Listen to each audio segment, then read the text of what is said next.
Fala galera, tudo bem com vocês? A aula de hoje é sobre o sociólogo Émile Durkheim. Eu sou o professor Mauro e você está na Sala dos Mestres. Vem comigo!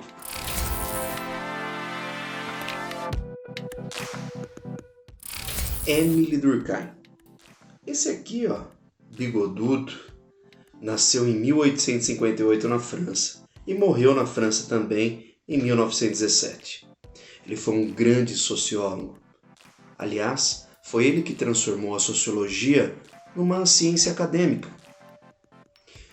Durkheim definiu o seguinte: é o coletivo que influencia o indivíduo nas formas de pensar, agir e sentir.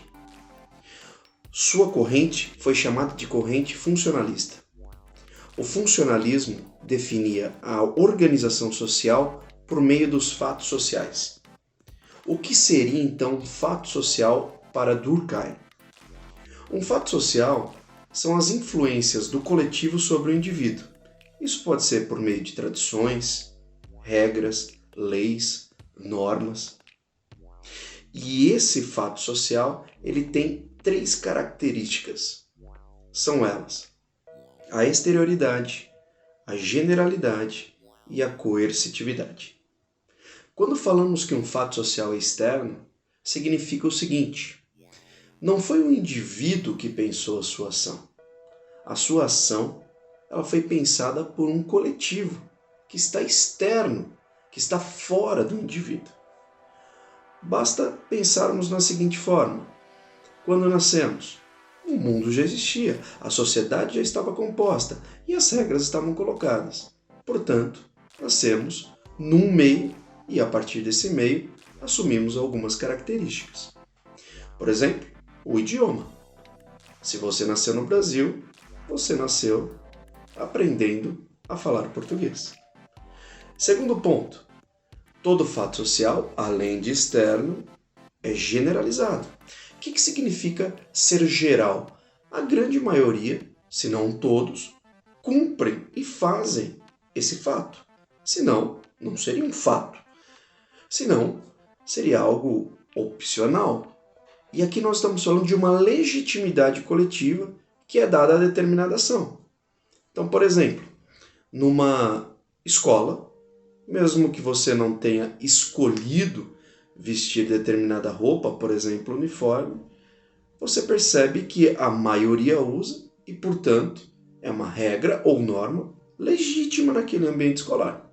É um código onde todos se entendem da mesma forma. Terceiro e último: existe a coercitividade sobre os fatos sociais. A coercitividade seria uma cobrança, pode até ser chamada de censura, do coletivo perante o indivíduo. Nós temos coisas básicas, tipo, quando falamos de alimentação, existe uma regra, uma convenção social, portanto um fato social, que é feio, que não é o melhor código de postura comer de boca aberta.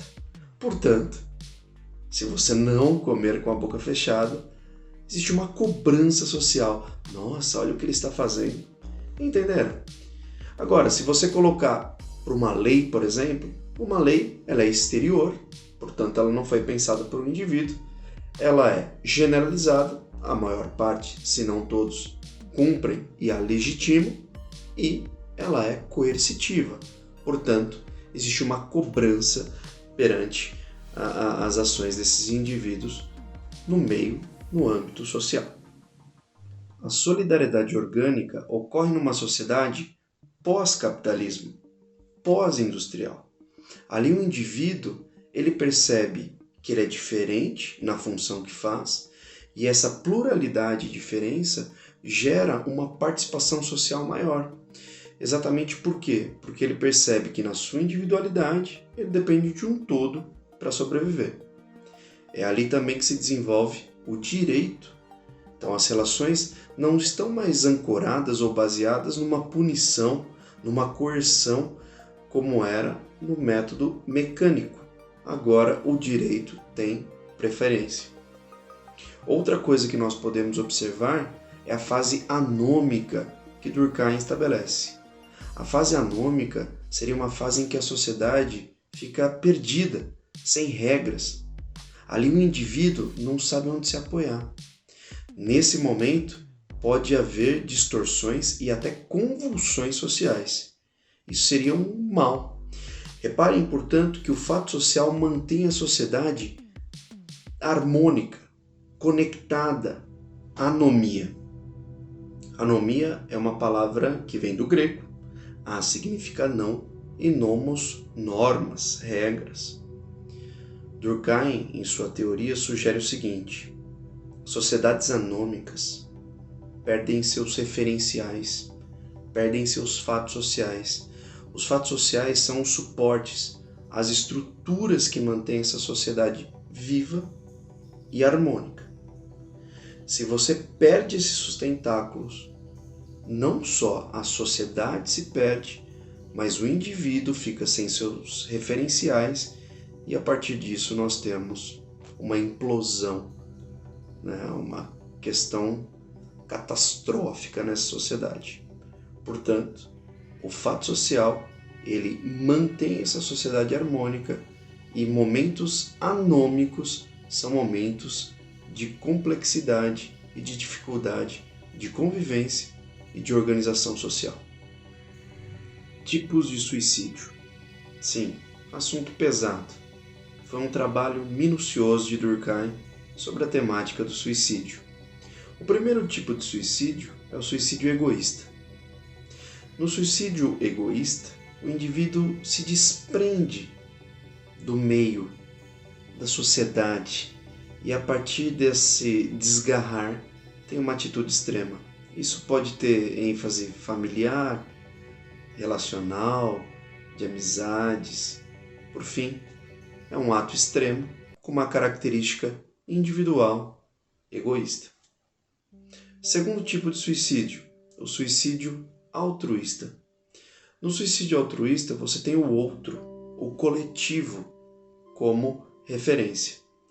Normalmente, a vida ou o suicídio é colocado em nome de uma causa, em prol de algo.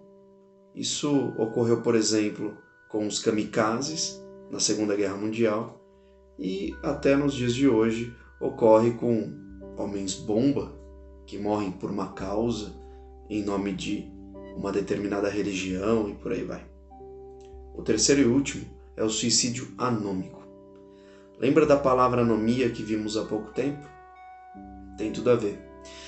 Esse tipo de suicídio, ele se dá numa falta de regramento. Isso ocorre em grandes transformações. Isso, por exemplo, ocorreu de maneira acentuada durante a quebra da Bolsa de Nova York, onde, momentaneamente, a sociedade se viu sem suas principais regras, no caso, econômicas, políticas. Essa falta ou frouxidão de regras leva o indivíduo à atitude extrema, que é a atitude do suicídio. É isso aí, galera. Agradeço por terem ficado até o final do vídeo. Peço para todo mundo se inscrever, ativar o sininho e, se possível, compartilhar em suas redes. Valeu, até a próxima!